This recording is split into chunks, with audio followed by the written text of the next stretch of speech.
పిత పుత్ర పవిత్రాత్మ నామమున ఆమేన్. మన రక్షకుడైన యేసుక్రీస్తు నామమున మీ అందరికీ శుభములు. క్రీస్తు స్వరం వీక్షకులకు స్వాగతం.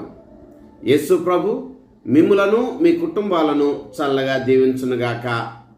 ప్రియ సహోదరి, ప్రియ సహోదరా, ఇది తపస్సు కాలంలో 4వ వారంలోని మంగళవారం. ఇది తపస్సు కాలంలో 24వ రోజు. ఈనాటి స్వార్థ పఠనము యోహాను స్వార్థ 5వ అధ్యాయము 1వ వచనం నుంచి 16వ వచనం వరకు. ప్రియ సహోదరి, ప్రియ సహోదరా, ఈరోజు మనం వింటూ ఉన్న స్వార్థ పఠనంలో యేసుక్రీస్తు ప్రభు బెతస్దా అను కోనేరు వద్దకి వచ్చారు. ఆ బెతస్దా కోనేరు వద్ద అనేక మంది రోగులు, కుంటివారు, గుడ్డివారు, పక్షవాత రోగులు, ఇంకా అనేక రకాలైనటువంటి వ్యాధులతో బాధపడుతున్నటువంటి వ్యక్తులు స్వస్థత కొరకు అక్కడ ఎదురు చూస్తున్నారు. ఆ బెతస్దా అనేటువంటి ఆ కోనేరు వద్ద ఒక వ్యక్తి 38 సంవత్సరముల నుండి స్వస్థత కొరకు ఎదురు చూస్తున్నాడు అని గ్రహించినటువంటి యేసు ప్రభు 38 సంవత్సరముల నుండి వ్యాధి పీడితుడిగా ఉంటున్నటువంటి ఆ వ్యక్తిని చూచి, నీవు స్వస్థత పొందగోరుచున్నావా అని అడిగాడు. ప్రియ సహోదరి, ప్రియ సహోదరా, ఈ తపస్సు కాలంలో నిన్ను, నన్ను, మనందరినీ కూడా యేసుక్రీస్తు ప్రభు అడుగుతున్న ప్రశ్న ఇదే.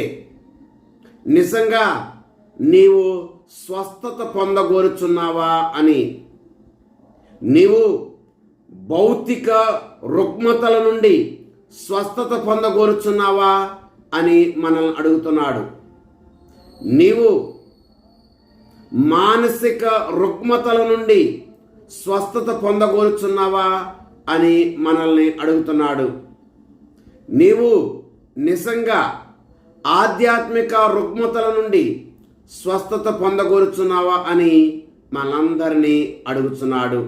ప్రియ సహోదరి, ప్రియ సహోదరుడా, ఈరోజు మనం వింటూ ఉన్నటువంటి స్వార్థ పఠనం నుంచి 4 విషయాలు గురించి ప్రత్యేక విధంగా ధ్యానం చేద్దాం. నెంబర్ 1, కొన్నిసార్లు మనం మన సమస్యలలో చాలా కాలం నుండి ఉండిపోతూ ఉంటాము.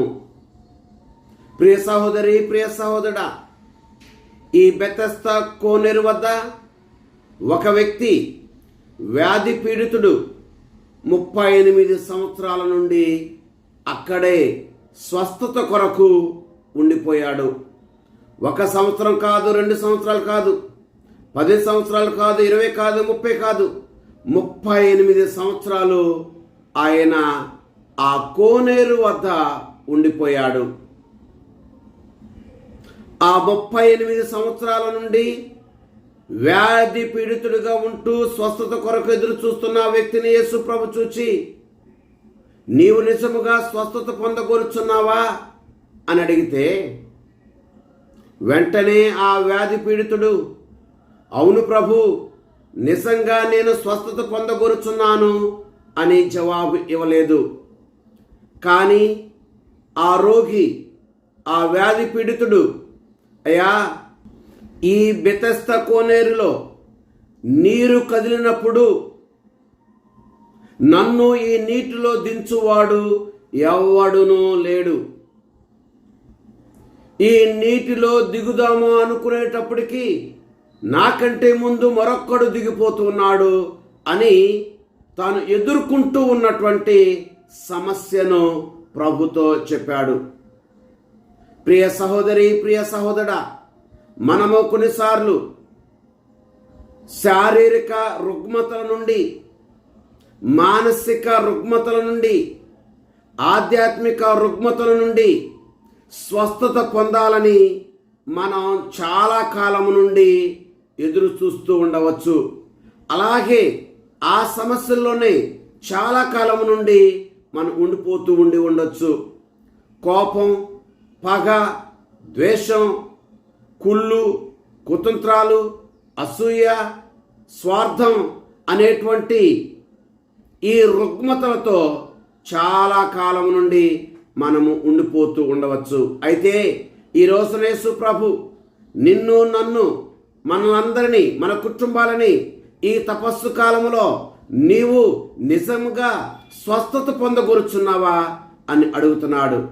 ప్రియ సహోదరి, ప్రియ సహోదరుడా, మనము ఏవేవో సాకులు చెప్పక, ఏవేవో కారణాలు చెప్పక, ఏవేవో ఇబ్బందులు చెప్పక యేసుక్రీస్తు ప్రభుతో ఈ రోజున ఈ తపస్సు కాలంలో, అయ్యా నేను నా శారీరక రుగ్మతల నుండి నిజముగా స్వస్థత పొందాలని కోరుకుంటున్నా, నా మానసిక రుగ్మతల నుండి నిజముగా నేను స్వస్థత పొందాలని కోరుకుంటున్నా, నా ఆధ్యాత్మిక రుగ్మతల నుండి నిజంగా నేను స్వస్థత పొందాలని కోరుకుంటున్నా అని మన ఇష్టాన్ని ప్రదర్శించాలి. లూకాసు వార్త 15వ అధ్యాయము 11వ వచనములో తండ్రి నుండి వెళ్ళిపోయి చాలా కాలము దూరముగా నివసించినటువంటి చిన్న కుమారుడు ఒక రోజున నిర్ణయం తీసుకున్నాడు, తండ్రి వద్దకు వెళ్దామని. నిర్ణయం తీసుకున్న ప్రకారము తిరిగి వచ్చాడు. తండ్రి తన సొంత కుమారునిగా అంగీకరించాడు. మనము కూడా ఈ రోజున అవును ప్రభు, నిజముగా నేను స్వస్థత పొందగోరుచున్నాను అన్న నిర్ణయాన్ని ప్రభుకి మనం తెలియచేయాలి. నెంబర్ 2, యేసుక్రీస్తు ప్రభు మన బాధలను, మన సమస్యలను చూస్తాడు.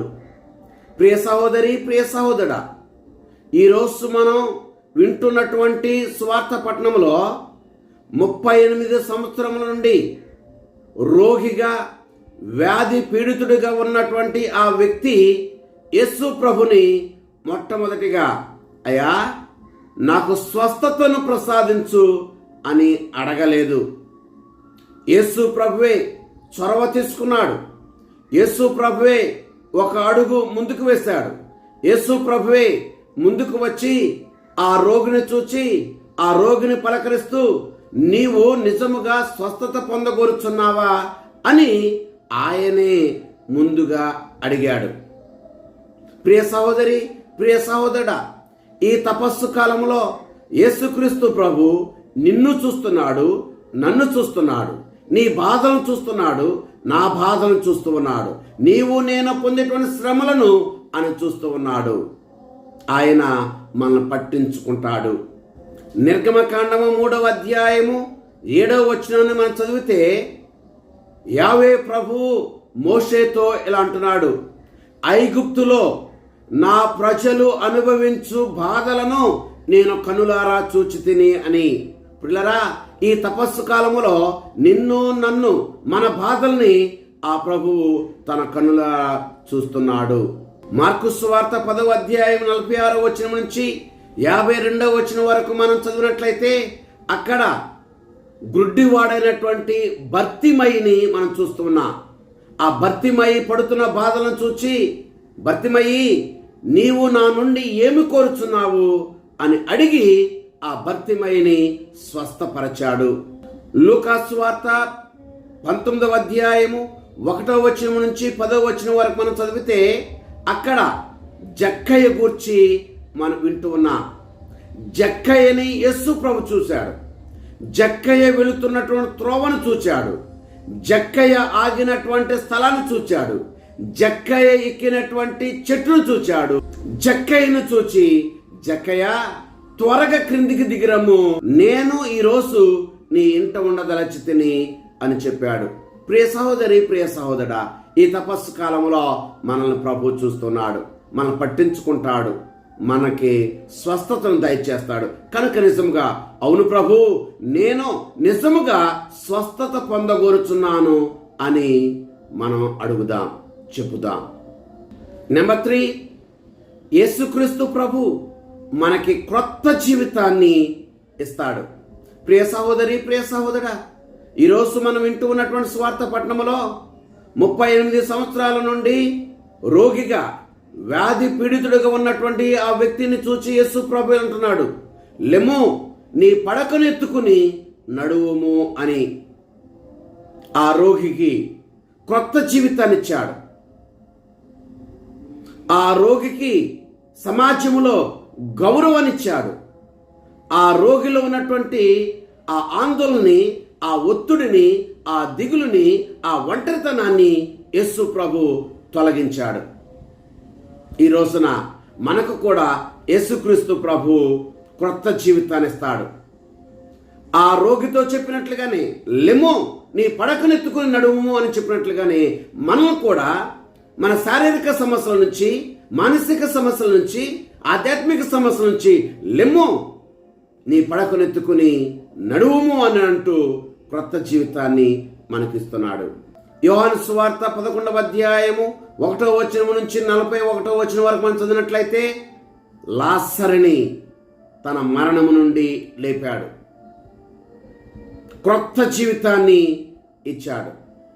ఈ రోజున మనల్ని కూడా పాపమనే పక్షవాత రోగము నుండి, మరణమనే ఆధ్యాత్మిక మరణము నుండి మనల్ని కూడా లేపుతున్నాడు. లెమ్ము అని నీతో నాతో చెబుతూ ఉన్నాడు. క్రొత్త జీవితాన్ని ఇస్తున్నాడు. నెంబర్ 4, పొందిన మేలుల తర్వాత మనం పాపాన్ని విడిచిపెట్టాలి. ప్రియ సహోదరి, ప్రియ సహోదరుడా, ఈరోజు మనం వింటున్నటువంటి స్వార్థ పట్టణంలో ఆ రోగితో యేసు ప్రభువు అంటున్నాడు, ఇక మరింత కీడు నీకు కలగకుండా ఉండుటకు నీవు ఇక పాపము చేయకు అని. ప్రియ సహోదరుడా, ఆ వ్యక్తితో, ఆ రోగితో యేసు ప్రభు చెప్తున్న మాటలు విని నీవు మేలు పొందావు, స్వస్థ పొందావు, ఇక నీవు పాపము చేయకు అని. ఈ రోజున యేసు ప్రభు నీకు, నాకు, మనందరికీ చెప్పే మాట కూడా ఇదే. నీవు పొందినటువంటి మేలుల తర్వాత మరింత కీడు నీకు కలగకుండా ఉండటానికి ఇక నీవు పాపము చేయకము అని. యోహాను సువార్త 8వ అధ్యాయం 11వ వచనములో వ్యభిచారమునందు పట్టుబడినటువంటి స్త్రీతో కూడా యేసు ప్రభు చెప్పిన మాట ఇదే, అమ్మా నేను కూడా నిన్ను శిక్షించను, వెలుము, ఇక పాపము చేయకము అని. అనగా మనము పవిత్రమైన జీవితాన్ని జీవించాలి, క్రొత్త జీవితాన్ని జీవించాలి, మారు మనసు పొందిన జీవితాన్ని జీవించాలి, దేవునికి దగ్గరగా ఉండే జీవితాన్ని జీవించాలని ప్రభు మనందరినీ కోరుతున్నాడు. కనుక ఆ ప్రభు మనల్ని, మన కుటుంబాలను చల్లగా దీవించునుగాక. ఆమేన్. పితా, పుత్ర, పవిత్రాత్మ నామమున ఆమేన్.